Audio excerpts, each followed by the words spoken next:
partir de agora, na Unesp FM, Observatório do Esporte. O programa que dá bola a todas as modalidades esportivas.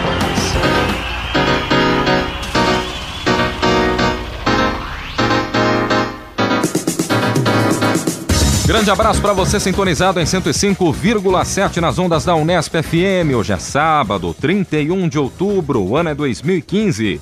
Eu sou o Guilherme Dias e começa agora mais uma edição do Observatório do Esporte. No Observatório, informação e análise dos acontecimentos esportivos da semana. Na reportagem de hoje vamos falar sobre a primeira edição dos Jogos Mundiais dos Povos Indígenas, que estão sendo realizadas em Palmas, capital do Tocantins. Saiba como eles surgiram, quem são seus atletas e quais suas modalidades. Além disso, você vai saber também qual a importância deles para os nativos em relação à sua cultura e identidade. Conversamos com Luiz Lobo, diretor executivo dos Jogos Indígenas, com a professora da Unicamp, a Maria Beatriz da Rocha Ferreira, e com o professor de Antropologia da Unesp, campus de Bauru, Cláudio Bertoli Filho. Portanto, fique ligado que daqui a pouquinho vamos abordar este tema. Aqui no Observatório, a informação vai além das quatro linhas. E hoje, time completo, né? Time completo de comentaristas, Carlo Napolitano, Tuca Américo e Zeca Marques. Começamos justamente com o Zeca. Saudações para você. Não tive a oportunidade de falar contigo depois da eliminação da Portuguesa. Saiba que eu sinto muito, viu, Zeca? Depois da eliminação pro Vila Nova. Tava torcendo pra Luz. Um abraço. Um abraço, amigos ouvintes, amigos da mesa. Bom, eu estava no Canindé no dia em que a Portuguesa perdeu pro Vila Nova, e eu confesso a vocês que depois que houve a redução da capacidade do estádio por determinação da Polícia Militar, eu nunca vi o Canindé tão cheio. Havia oficialmente 17.500 pessoas, mas eu acho que havia até um pouco mais, porque sempre há os que entram com convites, etc. Mas havia muita gente em pé. A torcida do Vila Nova compareceu, apesar de não ter lotado o seu espaço. Ela também fez-se presente. Agora, eu comentava com alguns amigos que o Canindé não comporta aquele tipo de público da maneira como o estádio está organizado hoje pela Polícia Militar. Há cerca de 25% do estádio inocupado, porque a Polícia Militar isola uma área enorme para dividir as torcidas visitantes e a torcida local. Eu acho que há um exagero da Polícia Militar. E muita gente fica, obviamente, espremida nos espaços que restam, e a passarela que faz com que as pessoas circulem pelo estádio, já que não é um estádio com lugares marcados como as novas arenas, ela estava simplesmente intransitável. Se houvesse algum problema de alguém ter que ser encaminhado para a enfermaria, alguém passasse mal, precisasse entrar uma maca ali para socorrer alguém, seria impossível chegar até a pessoa, porque todas as áreas de circulação do estádio estavam completamente ocupadas. Então eu lamento que o Canindé fique espremido em função de uma determinação da polícia, a polícia que deveria observar isso. E, obviamente, o Canindé não comporta um público desse se o público tiver que ficar espremido nos poucos assentos que restam. Sim. Mas a Portuguesa fez uma campanha digna, eu até fiquei surpreso até onde ela chegou, mas eu confesso que fui para esse jogo já também com um pouco otimismo. Eu achava que seria muito difícil reverter a vantagem que o Vila Nova tinha, porque o Vila Nova havia ganhado em casa por 1-0. Mas eu queria falar de coisas um pouco mais alvissareiras, então, e bonitas. Mais agradáveis. Mais agradáveis. Eu fiquei sabendo que o Pelé fez aniversário de 75 anos no último dia 23 de outubro. Por que eu estou falando do Pelé? Porque eu defendo a tese que o Pelé nasceu em Bauru. O Edson Arantes do Nascimento nasceu em Três Corações, Minas Gerais, e ele admirava um goleiro que era o Bilé, que jogava ali em Três Corações. Quando a família do Pelé vem para Bauru, o Pelé era pequeno, tinha 5, 6 anos, né? O Pelé jogava bola nas ruas de Bauru, e ele gostava de jogar no gol e ficava imitando o Bilé lá de Três Corações. Então ele pulava, Bilé, Bilé na bola. O Bilé virou Pelé. Então por isso que eu digo que o Pelé nasceu em Bauru. O Edson nasceu em Três Corações, mas o Pelé nasceu aqui. Eu acho que a gente pode... Há muita contestação à figura do Edson Arantes, né?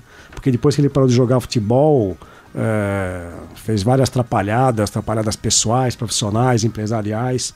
Mas eu queria fazer homenagem ao Pelé jogador. E sempre que há essas comparações, quem foi melhor, Maradona, Pelé, Messi, Cristiano Ronaldo, Cruyff, que agora infelizmente detectou um câncer de pulmão, eu acho que não dá para comparar. O Pelé é incomparável. Eu coloco o Pelé num patamar em que só chegam os deuses ao Olimpo. O Pelé é um desses. Então o Pelé está lá fazendo companhia ao Muhammad Ali, ao Ayrton Senna, ao Michael Jordan, e poucos entram ali. né? Então, falar que o Neymar se assemelha ao Pelé, o Ronaldo Fenômeno, eu acho que isso é uma blasfêmia. Mas eu queria dizer Zeca, só para mencionar esse programa aí do Sport TV Repórter, eu gostei muito da frase do Boni, que foi diretor da Globo tal, por um bom tempo. Ele falou, o Pelé, ele é um sujeito que tem um comportamento e um coração de criança. Exato. Então talvez seja essa a percepção que as pessoas têm do Edson, né? Porque ele fala muitas vezes as coisas sem pensar, sem refletir, tem atitudes, até a questão dele com a música que foi colocada no programa. Então eu acho que a figura do Edson tem essa característica. Apesar de ser um atleta extremamente complexo, ele é uma figura simples, uma figura muito popular, quer dizer, de origem popular. No Esporte Espetacular, desculpa, no domingo de manhã, apareceu uma reportagem especial, né? E vários amigos jogadores, né, que estiveram na seleção com ele em várias situações, falavam que eles não gostavam da música, mas escutavam, deixavam ele tocar para não deixar ele triste, para que ele jogasse bem. Mas se a gente pegar aqui, eu só queria dizer alguns autores que são autores canônicos na questão do herói mitológico, do mito, da narrativa mítica. O romeno Mircea Eliade, o anglo-saxão Joseph Campbell e os franceses, o Claude Lévi-Strauss e o Roland Barthes. Todos eles têm vários textos em que comentam a narrativa mítica, a figura do mítico, o herói mitológico. Em todos eles, a gente consegue encontrar elementos nos quais o Pelé se encaixa. Então é por isso que eu digo que o Pelé é uma figura única e poucas personalidades do mundo, das artes, da cultura, do esporte, poderiam se encaixar. Então eu defendo que o Pelé é um mito e é bom que é um mito que está vivo e bem vivo, espero que ele tenha muitos anos de vida. Mas outubro é o mês dos gênios do futebol, porque o Pelé nasceu 23 de outubro, o Garrincha 28 de outubro e o Maradona dia 30 de outubro. E o senhor dia 21. E Zeca Marques dia 21. Eu ia chegar aí, meu caro Carlos Napolitano. Outubro é o mês dos gênios do futebol, vejam só que interessante. Que beleza. Eu vou aqui destacar... Você devia ter entrado em campo no último jogo da Portuguesa. Deveria. Não sei se eu ia piorar a situação, mas eu poderia entrar. Meu amigo Carlos Napolitano vai falar sobre a questão da FIFA, a sucessão da FIFA, e sobre o Zé Maria Marim, que está mandar um abraço pro Zé Maria Marim? Só se for lá nos Estados Unidos, né? Eu só quero adiantar a questão da FIFA, porque eu havia comentado aqui há cerca de 3 semanas a questão da figura do Zico. O Zico era candidato, anunciou candidatura, e eu dizia que o Zico tem que decidir o que ele quer fazer da vida. Se é jogador, se é empresário de clube de futebol, se é técnico, se é dirigente esportivo, se é dirigente de entidade esportiva, porque vejam que a candidatura dele naufragou antes de começar. Ele sequer conseguiu, entre cerca de 2 centenas de federações, ele sequer conseguiu o apoio de 5. E não conseguiu o apoio sequer da CBF, que eu até acho que era bom para a candidatura dele, né? Sim. Mas se o candidato brasileiro não consegue o apoio da sua respectiva federação, vejam, quando o Figo lançou a candidatura, apesar de o Figo ter renunciado no último pleito, a Federação Portuguesa apoiou o Figo, o jogador português. Para mim é natural. Claro. Então, se o cidadão é brasileiro e a sua federação local sequer apoia essa candidatura... Alguma coisa. Mas eu já faço comentário já. Então entra já, não precisa esperar, não. O que me chamou a atenção foi o Tuca falou isso, a geopolítica, né, da sucessão. São 7 candidatos, né, são 3 europeus, 2 franceses, um suíço. Daí tem um príncipe jordaniano, um sheik e 2 africanos, sendo um deles está sendo rodando pela internet e que teria ficado preso com o Mandela. Então são 3 europeus, 2 do Oriente Médio e 2 africanos. Não tem nenhum aqui das Américas, né? Então isso me chamou a atenção.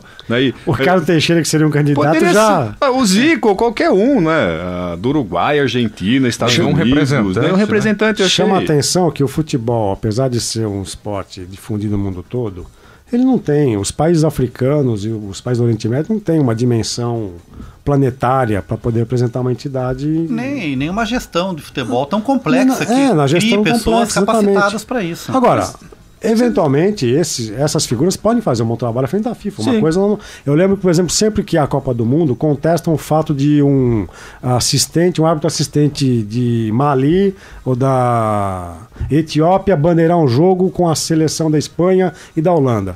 Às vezes, por mais que o futebol seja incipiente no país desse cidadão, arbitrar jogos da Copa Africana é muito mais complicado que arbitrar um jogo de Copa do Mundo, pela pressão local, pelos campos que não têm a mesma estrutura. E houve na Copa do Mundo 2002 um assistente africano que eu tive a oportunidade de conhecer em 2000 no Mundial de Clubes da FIFA, que ele era espetacular como árbitro assistente. E ele foi indicado para um jogo, falhou no jogo.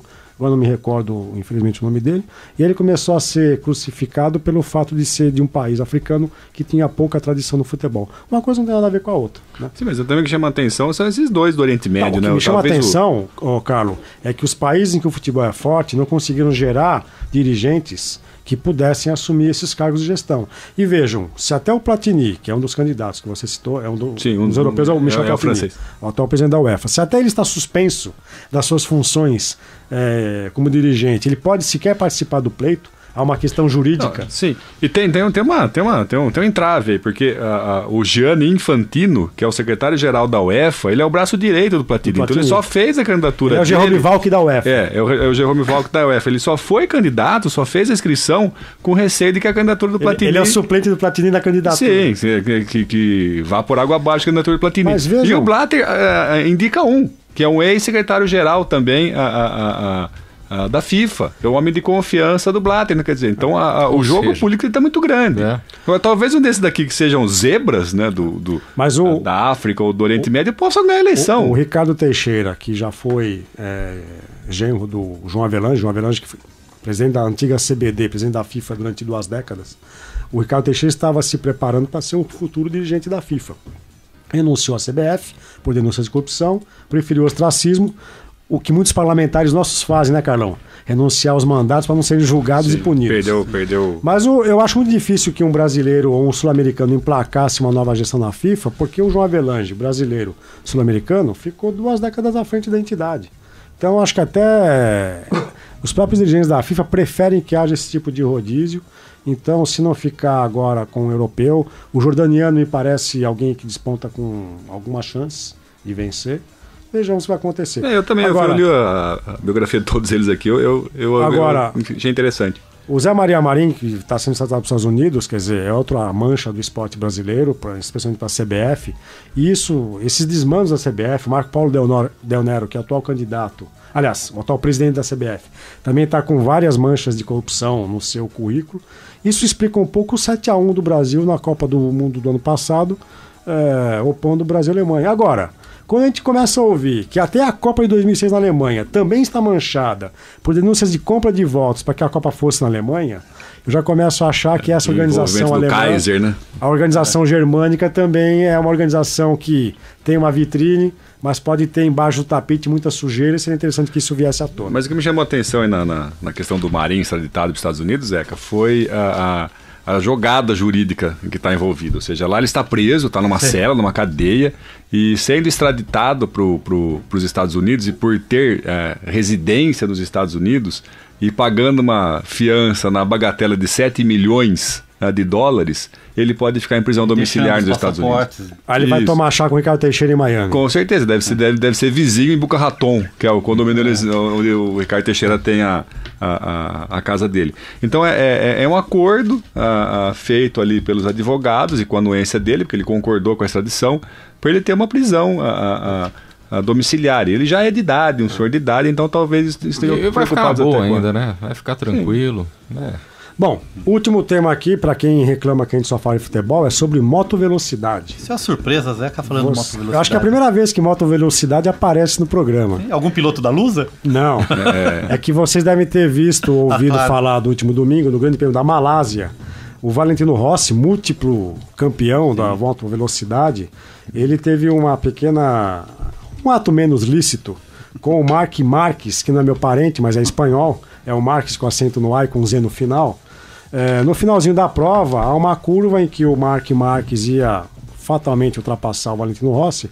O Valentino Rossi desacelera, começa a olhar para o lado, muda a trajetória da curva, muda a trajetória da sua moto e atinge com o joelho, dá uma joelhada. Uma paulistinha, em outros lugares do Brasil tem outro nome. Mas dá um golpe com o joelho e derruba o Marques, que acaba abandonando a prova. O Valentino Rossi, ele é candidato ao título. E a próxima prova acontece na Espanha, que é o país de origem do Marques, que é espanhol. Isto aqui gerou quase um incidente diplomático, meus caros. E na última segunda-feira, na redação Sport TV do André Rizek, nos canais Sport TV, ele fez uma matéria especial para discutir o caso desses atos menos lícitos no esporte. Ele se baseava numa matéria do jornal O País Espanhol, que listava ali 2 dezenas de casos semelhantes. Alguns que têm a ver, Por exemplo, o Schumacher batendo o Damon Hill na última volta do Grande Prêmio da Austrália. Se os dois não terminassem a prova, o Schumacher era campeão, ele bateu de propósito. O Alan Prost fez isso com o Senna no Japão em 89. O Senna retribuiu em 90 também no Japão, na primeira curva Teve um caso com o Nelsinho Piquet, né? O Nelson Piquet bateu de propósito por um acerto de bastidores, mas havia questões que não tem nada a ver. Por exemplo, o Zinedine Zidane, na final da Copa de 2006 da Alemanha, essa que está sob suspeita também, dá uma cabeçada no Materazzi da Itália e é expulso. Mas esse ato do Zinedine Zidane só prejudicou o próprio Zidane. Não houve nenhum ganho, não houve nada de ilícito para ganhar vantagem no lance ou no jogo. Ele perdeu a cabeça, deu uma cabeçada, foi expulso, prejudicou o seu time, prejudicou a si próprio.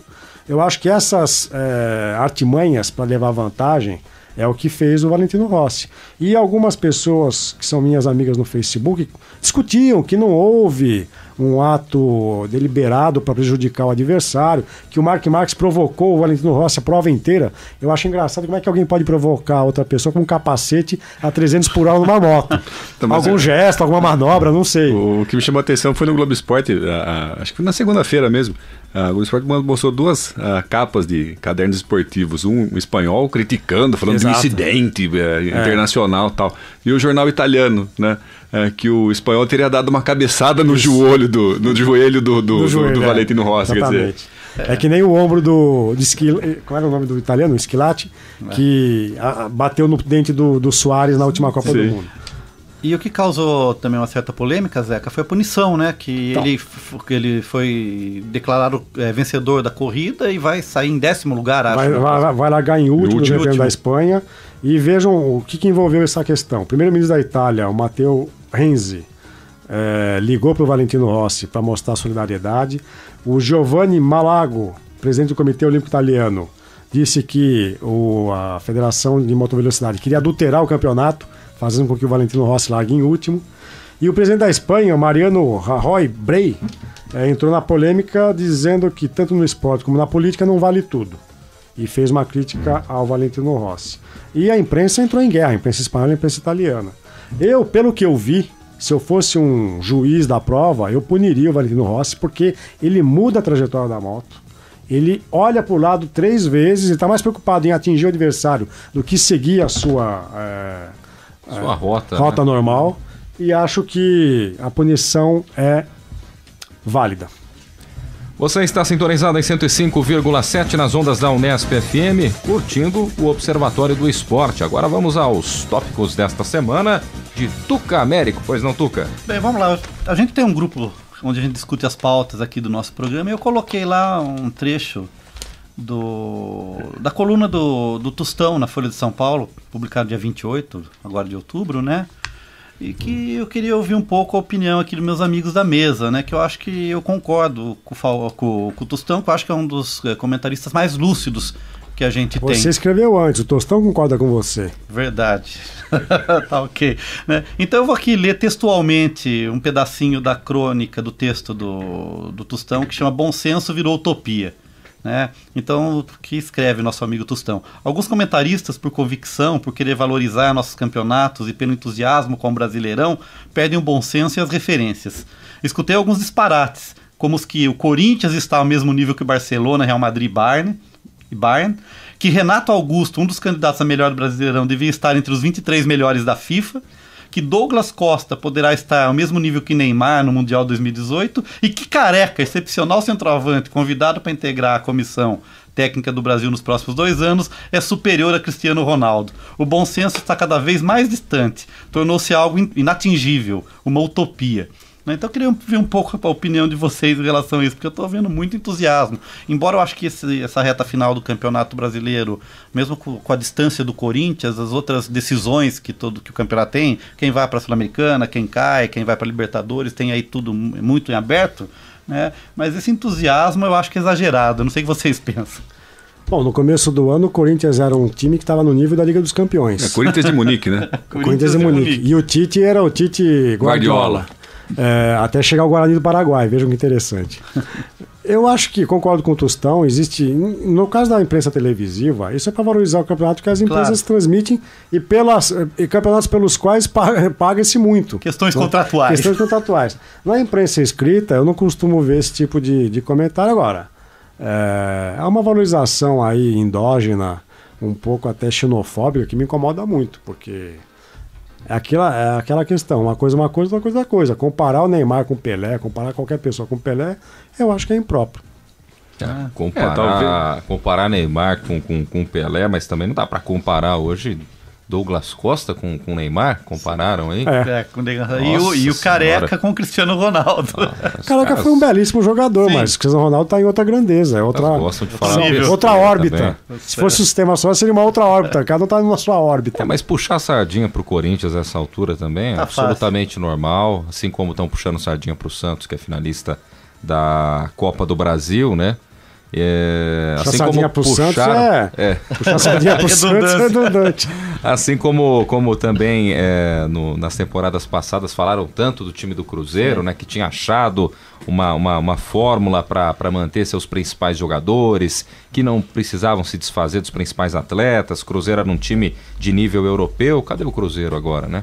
O pessoal gosta de endeusar e depois a coisa muda do dia para noite. A própria figura do técnico Marcelo Oliveira aqui no Palmeiras, vejo que não está fazendo lá um trabalho começou super bem no Palmeiras, o pessoal começou a questionar por que o Cruzeiro mandou embora, aí de repente deu uma balançada na frente do Palmeiras. Agora a gente entende por quê. O Mano tá dando uma acertada na casa do Cruzeiro. Isso muda, né, do dia para noite. O pessoal tem que ter um pouco mais de paciência e normal. O Corinthians lidera o Campeonato Brasileiro, o Santos está muito bem na temporada, muito melhor do que a gente imaginava. A gente até tocou nesse assunto algumas semanas atrás, né? Que o Santos está fazendo uma belíssima campanha. Acho até que o Santos chega com mais favoritismo do que enfrentou o Palmeiras na primeira decisão do ano, no Paulistão. Sim. Porque naquela final, muitos falavam, chegou a vez do Palmeiras. O Palmeiras perde do Santos a decisão do Campeonato Paulista. Agora todo mundo está falando do Santos. Mas acho que até por essa derrota no estadual, eu acho que o Palmeiras vai entrar mais motivado ainda para. E precisa, né? Até porque a final foi conturbada com a expulsão do Dudu. E eu não sei o que o Dudu tá fazendo em campo, porque para mim ele quer estar cumprindo 6 meses de suspensão. Né? Eu já falei isso aqui, ele tinha que estar suspenso 6 meses. E eu acho que vai haver. Isso vai acontecer ainda até o final do campeonato, porque ele tem o pavio muito curto. Eu acho que vai haver um ânimo redobrado do Palmeiras para reverter. E o Palmeiras foi melhor nas partidas do Paulista, né? Principalmente na partida em casa, no Allianz Parque. E perdeu ali o campeonato porque não conseguiu fazer gols. E depois perdeu nos pênaltis na final da Vila Belmiro. Os palmeirenses não digeriram bem ainda essa derrota para o Santos, só que o Santos vive um melhor momento do que vivia naquela decisão. A sorte nossa é que o jogo é só no final de novembro. Se fosse agora, ia ser 3-1 e 3-1 do mesmo jeito que foi o São Paulo. Mas é normal, né? Pelo menos na minha opinião, normal o pessoal fazer isso com o Renato Augusto, com o Jadson, assim como fizeram com Everton Ribeiro ano passado, Ricardo Goulart, que eram os caras do Cruzeiro. Pelo menos não fizeram isso com o Wagner Love, né? Não, pelo contrário, estão querendo arrumar alguém para. Porque eu também acho injusto, porque é um belo jogador e tá dando conta do recado. Isso aí, tá fazendo perde 3 gols, mas marca um ou outro. Tá fazendo a parte dele. Bem, vou pro meu segundo tema aqui, né? Eu acho que eu já comentei aqui em relação à seleção masculina de vôlei do Irã, né? Que teve um crescimento. Falar de vôlei, Tucamé? Opa, isso é só porque você está aqui, Zeca Marques. Em sua homenagem, né? A seleção de vôlei do Irã teve um grande crescimento técnico, né? Ela está aí entre as 5, 6 seleções que estão. O que explica isso, Tucamé? Eu acho que é o que falta, Zeca, no futebol. Quando você põe um time para treinar, tem uma geração que tem talento, esse time joga muito junto, né? Uma seleção que está sempre quase permanente. Uma seleção de vôlei do Brasil, você pode ter os altos e baixos da seleção brasileira. O que é estar em baixa? É ser 4º, 5º lugar em nível mundial. Tem a participação do técnico italiano, né? Tem, então tem um projeto e tal. Mas não era sobre isso justamente que eu queria falar, né? Então, a grande tristeza em relação ao vôlei iraniano é que lá no Irã as mulheres são proibidas de assistir aos jogos. Né? E os homens são proibidos de assistir os jogos femininos. Sim, né? Então aí o que acontece? Isso começou em 2012, quando o Ministério dos Esportes, lá chama Ministério dos Esportes e Assuntos de Juventude. Então eles entenderam que o vôlei devia receber a mesma condição que o futebol e que as mulheres não poderiam acompanhar esses jogos, tanto o futebol quanto do voleibol. Agora, o que me assusta é a justificativa oficial para isso, né? A justificativa oficial é o seguinte, abre aspas, eles sustentam que a assistência mista em eventos esportivos, ou seja, homens e mulheres na mesma arquibancada, é contrária ao islamismo. Até aí uma questão religiosa, não entraremos no mérito da questão. Mas atenta contra a ordem pública e expõe as mulheres ao comportamento vulgar dos torcedores de sexo masculino. Quer dizer, tem uma contradição enorme aí, né? Se tem um preceito religioso, então esse preceito religioso também garante que os homens vão ter um comportamento vulgar na arquibancada, tá? O que me chamou a atenção nessa notícia aí me faz lembrar um outro Sport TV Repórter que eu assisti sobre o vôlei no Irã. E as meninas lá jogam o vôlei com o cabelo encoberto e com camisa de manga comprida e calça, né, para não aparecer nenhuma parte do corpo no seu rosto. E os meninos só podem assistir os jogos das feminino até os 12 anos. A partir do 12, acho que pelo início da puberdade, não se pode mais assistir o jogo feminino. Talvez a mulher que tem um filho de 13 anos, o filho não pode assistir o jogo. Assim, é um ato cultural, é religioso, a gente tem que respeitar, mas para nós é muito estranho isso, né? Tuca Américo, se você puder consultar aí os seus arquivos eletrônicos, há um longa-metragem iraniano que é sobre um grupo de mulheres que querem assistir um jogo de futebol.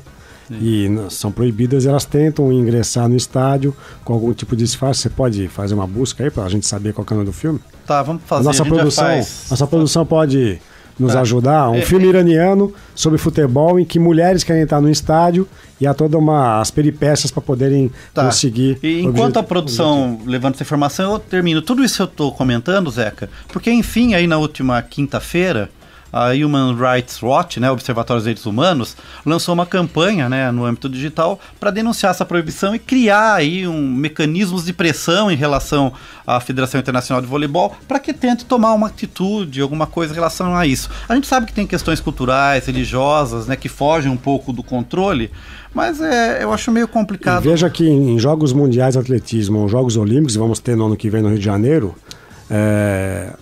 atletas dos países muçulmanos que vão competir nas provas de atletismo, elas também são obrigadas a colocar um tipo de indumentária que não exiba partes do corpo além do rosto.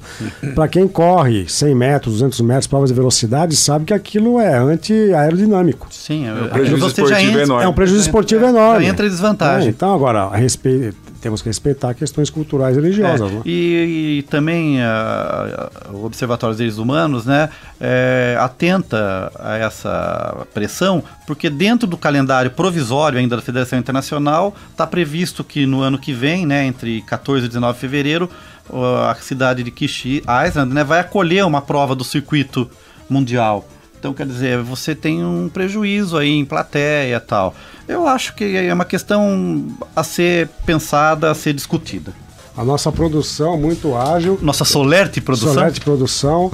O nome do filme em inglês, né, originalmente é Offside. Sim. E a tradução é Fora do Jogo, um filme de 2006, do Jafar Panahi, que é o diretor até conhecido, o diretor iraniano. Muito obrigado à produção, que foi muito ágil. Então, o nome do filme é Offside, Fora do Jogo, de 2006, que narra essa história, esse caso que você está citando aí. Tá, ok, a gente está falando de vôlei, vai ficar uma dica aqui, né? Então, aí, quem gosta de vôlei, principalmente de vôlei de praia, a quarta etapa do Circuito Brasileiro de Vôlei de Praia vai ser disputada aqui em Bauru. Uma notícia interessante, vai ser no dia 13. Praia Bauruense? Praia Bauruense, lá na Avenida Getúlio Vargas, de frente ao asfalto. Né? Então, rapidamente, acontece aí no dia 13, 14 e 15. Então todo mundo está convidado, eu devo estar lá para ver algumas partidas também. Tá certo, também estarei por lá. Você está em 105,7 nas ondas da Unesp FM. E agora vamos com os tópicos de Carlo Napolitano. Pois eu já falei, né? Falei sobre a sucessão da FIFA e tem a mais alguma coisa aí? Tem mais dois rapidinhos. Rapidinhos, a gente encerra já. Tá, não, é para falar sobre o basquete bauruense, não do profissional. O basquete da Criarte Suzete está nas finais do Campeonato Paulista na categoria Sub-12. Legal. Disputaram as finais do Campeonato Interligas do Interior no último final de semana. Jogaram com o time de Franca, que tem uma base boa, tradicional. Ganharam 2 vezes o time de Franca. Disputaram as finais... Desde 1500 Franca tem uma boa base. Sim. Disputaram as finais com o time de Rio Claro. Perderam por 2 pontos e vão disputar, por ser vice-campeão da Interligas do Interior, o campeonato estadual, que é organizado pela Federação Paulista de Futebol. De basquetebol, desculpa. E provavelmente vai enfrentar Palmeiras e São Paulo, que são os melhores times de basquete lá da Liga, que é o da capital, Grande São Paulo e tal. Tem o time de Jacareí também que está no chaveamento, mas a melhor campanha é do Palmeiras, que também tem uma equipe boa na base, e do São Paulo. Então talvez aí Bauru possa ter voos mais altos no basquete sub-12. Você conhece alguém que joga nesse time? Não, ele não joga. O Pedro joga no sub-13 já, Zeca. Mas ele foi Pedro campeão. Que é o seu filho. O Pedro é meu filho. Ele foi campeão no passado e aí na categoria que está disputando agora o sub-12. É que eu pensei que você ia aproveitar para mandar um abraço para ele. Vai um abraço pro Pedro e pro Lucas, quando ele ficar bravo mas comigo. um abraço, parabéns para a equipe, né? Isso é interessante, a gente garante aí uma possível base. E já que o Carlão falou de basquete, lembrando que começa na segunda-feira, né? Mais uma edição do NBB. Bauru enfrenta a representação do Flamengo às 7 horas da noite no ginásio Panela de Pressão. E só mais um comentário, acho que eu ia falar quando o Zeca falou do Canindé, eu ia falar sobre o Noroeste, que subiu. O Noroeste subiu. E também ia comentar... A alegria do Thiago Pavini. Quando o Tuca falou do bom senso, que chega de utopia, também na imprensa bauruense, né? Ou seja, na verdade, para quem não sabe, o Noroeste estava na 4ª divisão e subiu para a 3ª, então ele não voltou para a elite, ele continua ele saiu do poço. Ele saiu do poço e está ali um pouquinho acima do fundo do poço, né? Então é a 3ª divisão do campeonato. E me chamou a atenção também, Tá no segundo volume morto. Segundo volume morto do Cantareira. Me chamou a atenção também a total falta de organização durante o jogo, né? Foram 400, 500 pessoas ao longo da temporada e no último domingo tinha lá 7 mil, quase 8 mil pessoas. Eu cheguei perto do estádio por volta das 9h40, mais ou menos, na expectativa de comprar o ingresso e entrar. O jogo era às 11? Não, o jogo era às 10. Eu fui entrar no campo às 10h15. Não é? Então havia um portão só de entrada, uma reserva também de lugares muito grande para a torcida adversária. O contexto tinha uns 8 de Fernandópolis. Não é? Assim, muita gente, desorganizado, com riscos até de ter alguma confusão ali na hora de sair por ter um portão só. E Alfredo de Castilho tem várias entradas, não sei por que não se abre mais entradas. Mas assim, me chamou a atenção a utopia da imprensa bauruense, né, na cobertura e também a falta de organização no jogo, que é um desrespeito total para quem vai. Belo público para um jogo que foi transmitido pela Rede Vida também, né? Recorde da última divisão do campeonato. Nunca houve um público tão grande. E foi o segundo público no Alfredo de Castilho. Mas o Pavini está dizendo ali que quando o Jaú voltar a disputar a 4ª divisão, vai bater o recorde. Vão colocar 12 mil lá no Zezinho Magalhães. Só para complementar a sua informação, Carlão, falando até da utopia, né, por parte da imprensa, muita gente até exagerou, claro que tem que ser comemorado mesmo, né, um acesso como foi do Noroeste, ainda mais pela situação que o clube vive hoje, que está se reestruturando, mas já um balde de água fria, né, um banho gelado para as pretensões do Norusca ano que vem, porque da Série A3 para a Série A2, assim como vai acontecer na maioria das outras divisões, só 2 vão ascender e 6 vão cair. Diferentemente do que acontece agora, 4 sobem, 4 caem. Então, para o ano que vem, deve ser oficializado na próxima semana pela Federação Paulista, 2 vão subir e meia dúzia cairão aí para a 4ª divisão, porque tem que esvaziar a Série A1. Quer diminuir a primeira divisão. E a Série A2 e a Série A3 vai no mesmo embalo, 16, 16, 16. As 3 divisões com 16 clubes. Bom, você está na Unesp FM, vamos agora saber mais sobre os Jogos Indígenas, com a locução de Heitor Facini. Observatório do Esporte. Confira a reportagem da semana. Um tema em debate.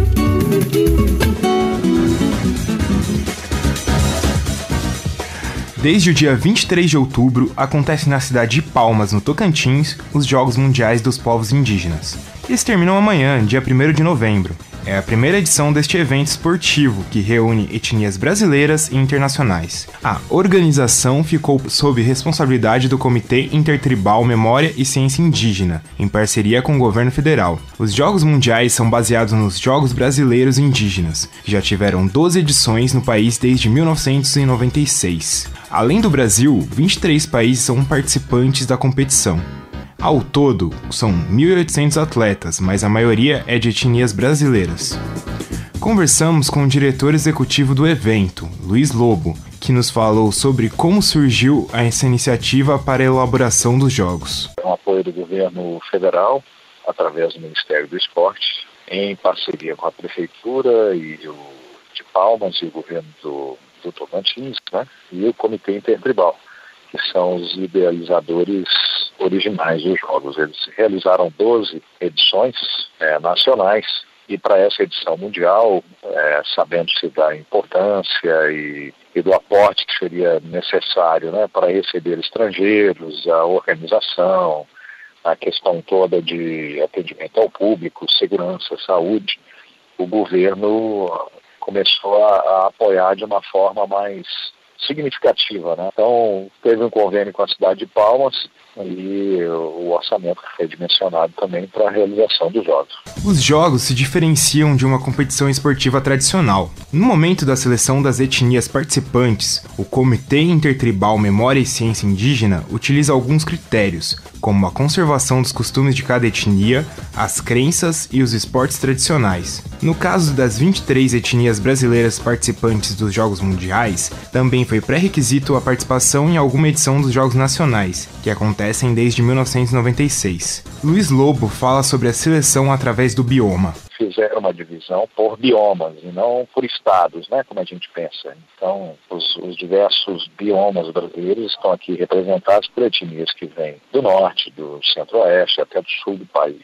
Participantes que já participaram, né, pessoas que já participaram de jogos anteriores ou que têm experiência no esporte, acho que foi uma dos pré-requisitos deles. E quanto aos internacionais, aí já foi feito um convite para todos os países por meio do Itamaraty. Essa parte a gente coordenou, ajudou a coordenar bastante, para que enviassem os seus delegados a um número máximo de 50. Outro diferencial dos jogos são os debates proporcionados pelos fóruns. Segundo a professora da Unicamp, Maria Beatriz, eles são realizados diariamente. Cada dia é um tema diferente com assuntos relevantes para os povos indígenas. Luiz Lobo, diretor executivo do evento, explica que os jogos vão além do aspecto esportivo. Ele realmente não é apenas desportivo, ele tem essa característica maior, né? Mas ele também é cultural, é artístico, né? Tem apresentações culturais, apresentações artísticas, música, dança, manifestações, agora não somente dos nacionais, mas também dos internacionais. E eles têm os fóruns, reuniões e discussões que acontecem diariamente na Oca da Sabedoria, que é um espaço montado para este fim, ou em outros espaços dos Jogos, discutindo o futuro do planeta, sustentabilidade, água, demarcação de terras e todos os outros tópicos que são inerentes, digamos assim, aos povos indígenas. De acordo com o site oficial dos Jogos Mundiais dos Povos Indígenas, serão 17 modalidades disputadas. Elas são divididas em 3 categorias: jogos de integração, jogos ocidentais e jogos de demonstração. Nos jogos de integração estão presentes esportes tradicionais praticados pela maioria dos povos indígenas brasileiros, como arco e flecha, canoagem, cabo de força, corrida com tora e natação. Já nos jogos ocidentais é disputado apenas o futebol, nas categorias masculina e feminina.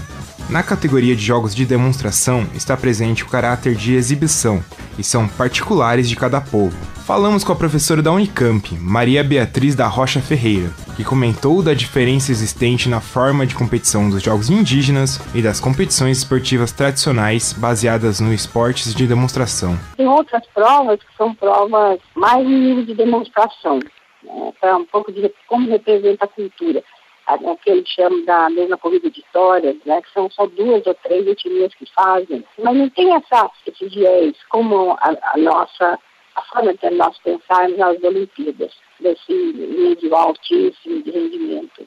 Então, porque a ideia toda é da celebração, eles querem fazer um pouco a ideia da celebração do que da competição. Isso é uma diferença fundamental aí, né? Os Jogos Mundiais também possuem importância na reafirmação da identidade cultural de um indivíduo com seu povo e suas tradições. A equipe do Observatório conversou com o professor de Antropologia da Unesp de Bauru, Cláudio Bertoli Filho. Bertoli fala sobre o aspecto da identidade. Desde o século XIX, aqueles são chamados indígenas ou primitivos foram colocados de lado como se estivessem fora da civilização, como se fossem apenas personagens em relação aos quais os europeus tomariam decisões, porque eles seriam incapazes, inclusive intelectualmente, de decidir qualquer coisa. O século XX levou ou garantiu a extinção da maior parte desses grupos, devido ao próprio processo de expansão do capitalismo, dos estados nacionais e assim pela frente. hoje, século XXI, nós observamos o quê? Esses grupos sendo minimamente respeitados e buscando, na escala mundial, serem conhecidos e muito mais respeitados. Então, os jogos não só afirmam identidades grupais, mas também firmam a identidade do que é chamado de comunidades primitivas, isoladas, como núcleos culturais de importância.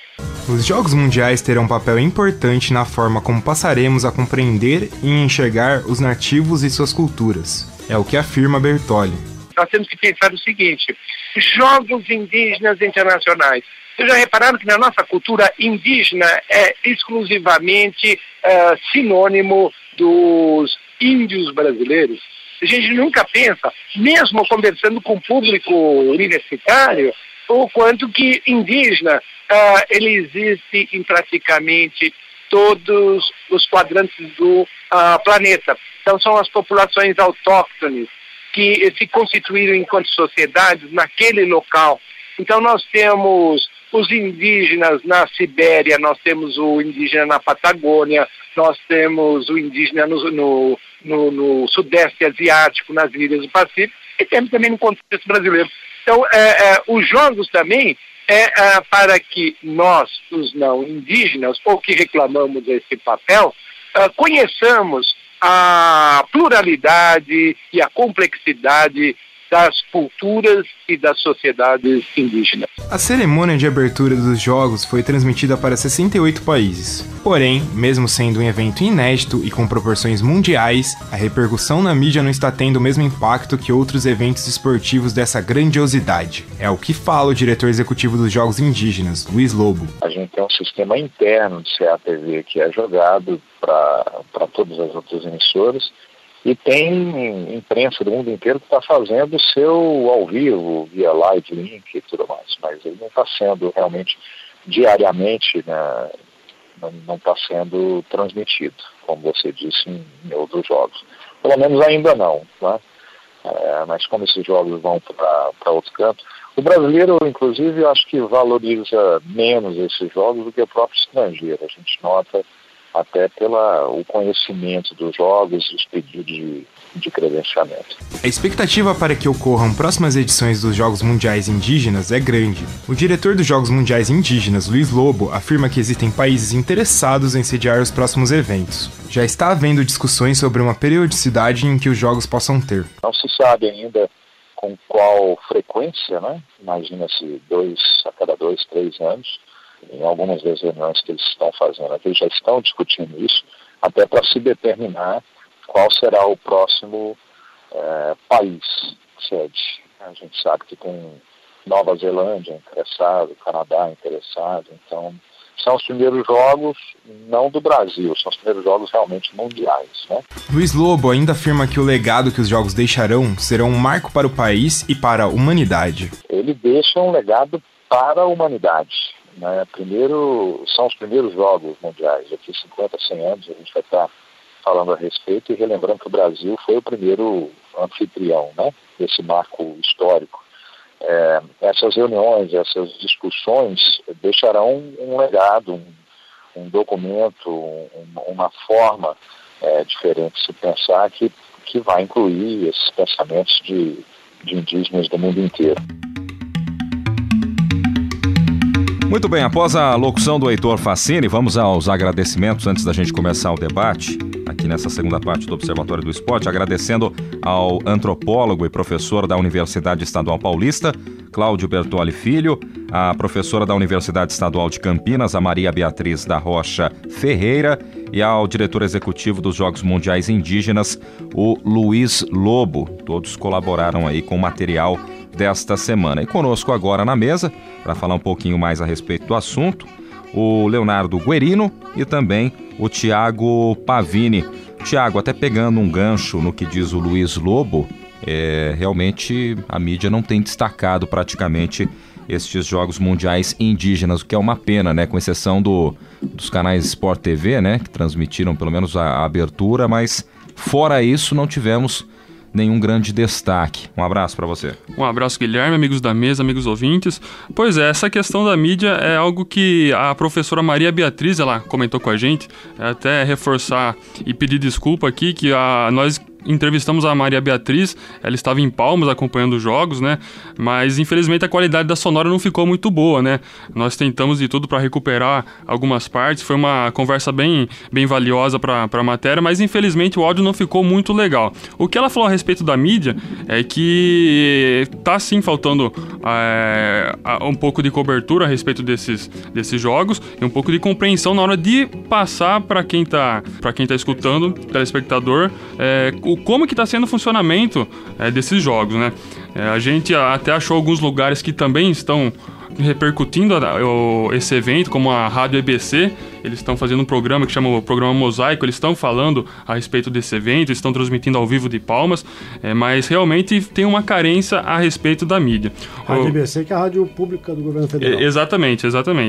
E o que é bacana reforçar também a respeito que os jogos indígenas, eles existem no Brasil desde 1996, né? A época que o Pelé ele fazia parte do esporte, do Ministério do Esporte. Então, aqui no Brasil, internamente já tiveram 12 edições de jogos indígenas. A edição mundial que está sendo a primeira. É bacana reforçar essa questão. Os Jogos Mundiais dos Povos Indígenas também está repercutindo no local, né, em Palmas, nas escolas está tendo repercussão. Na mídia local está tendo mais repercussão, porque está acontecendo na cidade, né? Então está deixando um pouco de discussão para a cidade de Palmas e para o estado de Tocantins, né? A Maria Beatriz também, que ela passou para a gente um livro que o grupo de pesquisa delas lançou a respeito dos jogos indígenas, que chama Celebrando os Jogos, a Memória e a Identidade, o 11º Jogos dos Povos Indígenas de Porto Nacional e Tocantins. Então é uma seleção de 13 artigos falando a respeito da importância dos jogos, não só para os povos indígenas, mas também para todo o Brasil, né? A respeito do Luiz Lobo, que conversou com a gente, uma coisa legal de se destacar é a Oca da Sabedoria, né? Que são espaços de reflexão e de debates que estão acontecendo também nos jogos, né? Importante falar que a parte esportiva é importante sim nesses Jogos Mundiais Indígenas, mas a parte cultural também tem um aspecto muito importante, então não fica restrito apenas ao esporte, como por exemplo nas Olimpíadas ou no Mundial de Futebol. Então tá tendo muito debate, muita discussão entre os índios brasileiros e os índios estrangeiros, né? A respeito da logística também, o Luiz falou que tá sendo um desafio, porque na verdade a logística não deixa muito a desejar de grandes eventos, né? Como as Olimpíadas, a questão da segurança foi um esquema de segurança parecido com o esquema da Copa do Mundo que aconteceu aqui no Brasil, né? Então a logística também está sendo um desafio pro pessoal realizar esse evento. Finalizando com o que o Bertolli falou, que também é legal de destacar a respeito da palavra primitivo, né? Que a gente usa, que ele disse que existe até um certo preconceito com a palavra primitivo, porque primitivo não é algo que alguém que é subdesenvolvido, que não tem conhecimento. Na verdade, quer dizer, é um povo que veio primeiro, né? Tem as características originais, é uma comunidade original. E ele citou até, vocês me corrijam se eu falar errado o nome do autor, mas o Huizinga, né, que ele tem um livro que chama Homo Ludens, e ele fala a respeito do esporte, né, que o esporte está presente na sociedade até antes da cultura. Ele fala que através do esporte é possível conquistar uma identidade, né, um povo conquistar uma identidade. O Bertolli, ele citou esse escritor, o Huizinga, então é legal destacar essa parte. E o legado... Só queria comentar que você tem uma bela pronúncia do sobrenome do autor, que é o Johan Huizinga. Repete pra gente. É um historiador holandês, por favor. É Huizinga, eu fiquei treinando em casa. Viu? Mas aqui no Brasil ele é mais conhecido como Huizinga, que é a leitura literal de como se escreve o nome dele. Mas é um historiador holandês que lançou a obra Homo Ludens no final dos anos 30. E é preciso também haver um distanciamento, porque o que ele menciona no livro é uma realidade europeia, né, dos jogos que derivaram para as práticas esportivas, mas visualizando um pouco a realidade europeia. Mas é uma obra seminal, uma obra fundamental para se entender o que acontece hoje com o esporte profissional e com os jogos que dominam a cultura humana. Não só a cultura humana, porque o que o Reusiger vai definir é que os jogos também fazem parte da realidade dos animais, né? Mas você está muito bem para pronunciar o seu holandês. Tá bem, treinou em casa, treinou direitinho. Antes da gente ouvir o Carlão, o Tuca também, eu queria ouvir o Leonardo Guerino falar também das suas impressões aí a respeito dos Jogos Mundiais Indígenas. Um abraço para você, Leonardo. Olá, Guilherme. Olá a todos os amigos da mesa. Olá, amigos ouvintes. A primeira impressão que eu tenho dos jogos é que, de fato, eles não são simplesmente jogos. Eles são muito mais do que isso. Um evento cultural muito grande, de proporções gigantescas. Eu gosto de ressaltar que talvez esse seja o maior evento cultural desse ano. Nunca foi imaginado que seria feito Jogos Mundiais Indígenas. E está acontecendo, e temos que celebrar que está sendo no Brasil, um dos países com maior população indígena do mundo. É uma conquista enorme para o Brasil. Sobreviveram, né? Exatamente. Porém, apesar do evento estar sendo excelente, está tendo bastante troca cultural dos índios de outros países com os nossos. Porém, é uma notícia triste que, não sei se vocês viram, a PEC 215 passou para o Congresso. Ela está indo em votação. Para os amigos ouvintes. Carlão, pode explicar para nós o que é uma PEC, Carlão? PEC é uma proposta de emenda à Constituição. Muito bem. Exatamente. E essa PEC, ela dá o poder ao Congresso para que eles decidam as demarcações indígenas e quilombolas do Brasil. Dessa maneira, os índios eles estariam agora mais vulneráveis aos ruralistas e aos mineradores e a outros invasores de seus territórios. Então, a gente pode avaliar dessa forma. Está tendo todo esse congresso de preservação cultural e tradicional indígena, mas ao mesmo tempo eles estão correndo um grande risco de perderem grande parte de seu patrimônio. Em outro congresso. No Congresso Nacional. Exatamente. Mas eu não consigo imaginar como é que o Brasil, com a extensão territorial que tem, ainda se coloca esse tipo de debate. Né? Ocupação de territórios que a princípio seriam territórios naturais onde os índios vivem e desenvolveram suas sociedades. Então não dá para imaginar. Se a gente pensar que o Brasil é o 5º maior país do mundo em extensão territorial, e até uma expressão que virou lugar comum, o Brasil tem dimensões continentais, e vejam, dimensões continentais cujo clima permite ocupação o ano todo. A gente pode até pensar que em alguns lugares da Amazônia é difícil a ocupação em função da floresta. Mas mesmo assim, quer dizer, o clima não se impõe como uma dificuldade para que se viva em qualquer parte do território nacional. E ainda tem esse debate, que eu acho que é um debate completamente anacrônico e fico assustado de ouvir essa questão, Leonardo. Só queria fazer um comentário aqui sobre o que o Luiz Lobo afirmou, da logística dos jogos. Eu acho que ele também superdimensionou um pouco o evento, porque não dá para imaginar que se aproxime do que é uma Copa do Mundo ou uns Jogos Olímpicos que a gente vai ter no ano que vem. Por uma questão muito simples. Por mais que haja preocupação com os competidores, não existe um público para os Jogos Indígenas como houve na Copa do Mundo e como haverá para os Jogos Olímpicos. Em função das dimensões dos espaços de assistência, de plateia, não há um movimento de viajantes, turistas, ou seja lá o nome que a gente dê, as pessoas que vão assistir. Então eu acho que aí também há uma valorização, uma autovalorização, porque faz parte do papel dele valorizar o evento que ele está coordenando. Até porque vocês sabem quem são os patrocinadores desse evento, dos Jogos Mundiais? Diga, meu caro. Absolutamente ninguém. Nenhuma empresa patrocina. É apenas o governo federal, a ONU e as prefeituras municipais que sediam. Mas é apenas isso. Não há uma empresa que patrocine esses jogos. De fato, não há público consumidor desse evento. Talvez um turismo, quem sabe, mas imagino que muito fraco. E vocês citaram que a Sport TV exibiu a abertura dos jogos, mas depois fez uma cobertura muito tímida. O que também me desagradou um pouco na Globo, na Sport TV, algumas comparações que estão sendo feitas entre as práticas dos jogos indígenas e algumas práticas dos jogos, inclusive dos Jogos Olímpicos. Então levaram lá um atirador de tiro dos Jogos Olímpicos brasileiro para fazer uma espécie de comparação com a prova de tiro que existe de arco e flecha na prática indígena. Eu acho que são dimensões que não se comparam, quer dizer, são coisas completamente diferentes. O que existe, na verdade, Zé, é que o Lúcio Chavantes, que é o líder, o representante da comunidade Chavante, ele queria que a sociedade ocidental né, reconhecesse como origem Não. a prática desses esportes, né? Que a mídia mas já vai querer fazer os jogos, essa comparação. Como foi citado aqui o Huizinga, ele vai dizer que os esportes que nós temos hoje, todos eles derivaram de jogos ancestrais. Sim, claro. Então, e de atividades do cotidiano. Exato. Né? Como as modalidades que os índios reivindicam como de origem deles, como a canoagem, o tiro com arco e o que eles chamam de arremesso com lança, que seria o arremesso do dardo, né, no atletismo. É que sempre me incomoda um pouco essa busca do original, do primeiro, como se tivesse uma paternidade. Eu acho que isso é uma realização coletiva, humana. Sim, uma construção cultural da humanidade. Construção cultural da humanidade. E eu gostei da explicação do primitivo, né? Existe um outro adjetivo que é primevo, que é muito comum em livros de história. É o que vem antes, né? Vem o primeiro. Mas o Carlão, viu, Guilherme, ele queria é, comentar, né? Não, achei legal atletas, também. Eu também depois, de atletas de origem É justamente indígena. isso que eu ia falar com vocês agora, porque enquanto a gente ouvia a matéria, até comentava aqui em off, né? Alguns atletas, né? Claro que Jogos Mundiais Indígenas é uma grande festa, que a gente está batendo nessa tecla também, mas alguns atletas que se destacaram e de origem indígena, né? É o que o Bertolli disse, né?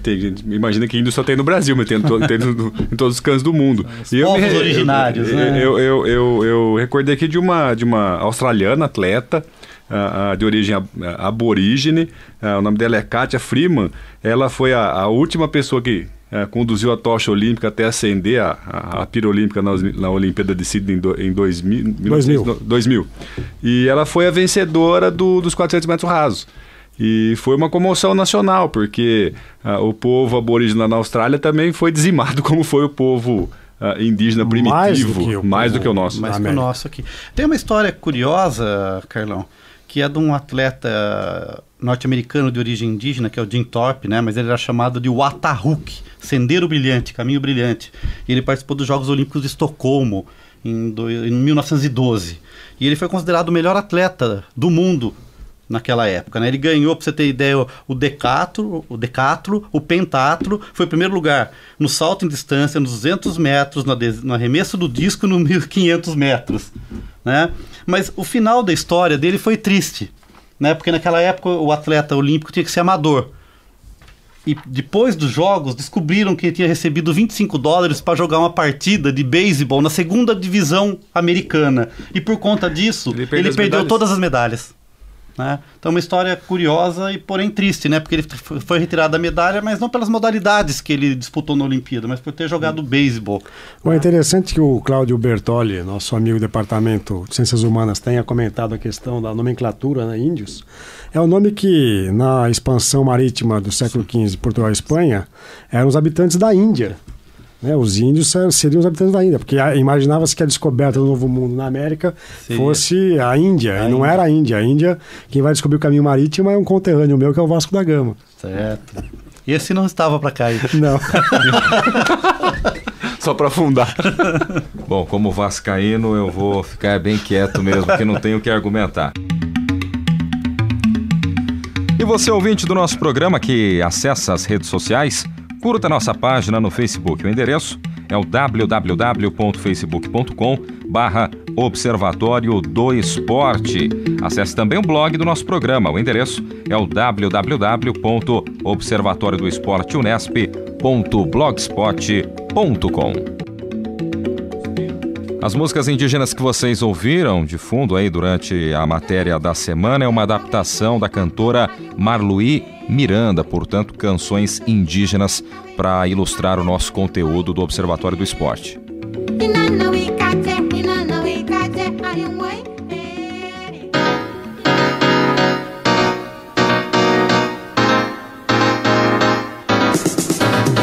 O Observatório do Esporte deste sábado vai ficando por aqui. Teve locução de Guilherme Dias e Heitor Fassini, comentários de Carlo Napolitano, Tuca Américo e Zeca Marques.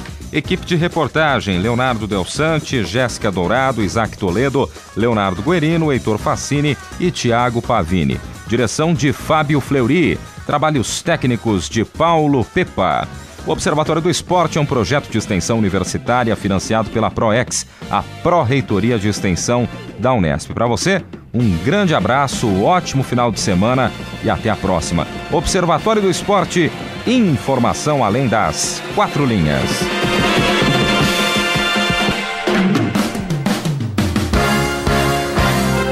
A Unesp FM apresentou Observatório do Esporte, o programa que dá bola a todas as modalidades esportivas.